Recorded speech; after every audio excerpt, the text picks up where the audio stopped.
దుర్షేడ్ డివిజన్లో గల శ్రీ శివకేశవ క్షేత్రంలో మంగళవారం రోజున శ్రీ తిరుమల శ్రీవారి సంకీర్తన కైంకర్యాలు అన్నమయ్య వారసులు శ్రీమాన్ శ్రీ శ్రీ శ్రీ తాళపాక మహారాజు స్వామి దుర్షేడ్కి వచ్చారు. ఈ సందర్భంగా వారికి గురుపాద పూజ చేసిన స్థానికులు. ఈ సందర్భంగా వారు అన్నమయ్య కీర్తనలు పాడుతూ భక్తులకు ఆధ్యాత్మిక ప్రవచనం చేశారు. ఈ కార్యక్రమంలో దేవరాజు, ప్రశాంత్ శర్మ, అయినవోలు రాధాకృష్ణ శర్మ, శరణం హరిప్రసాద్ శర్మ, రాకేష్ శర్మ, కిరణ్ శర్మ, విశాల్ శర్మ, సుంకిశాల సంపత్రావు, నందాల తిరుపతి గౌడ్, అరవింద్ కుమార్ గౌడ, పవన్ కుమార్, వేముల రామచంద్రం భక్తులు పాల్గొన్నారు.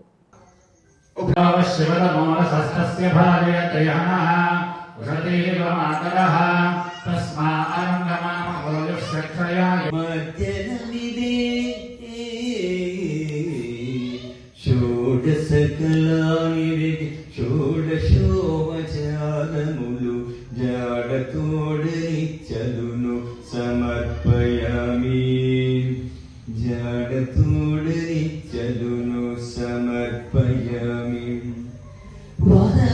వరపీతాంబరునకు వస్త్రాలంకారమిదే సరి శ్రీమంతునకు భూషణములిదే ధరణీధరునకు గంధ పుష్పరూపములు తిరమిదే కోటి సూర్య తేజునకు దీపము అమృత మదనునకు అదివో నైవేద్యము గమిచంద్ర నేత్రునకు కర్పూర విడమో అమరేణ శ్రీ వెంకటాద్రి మీద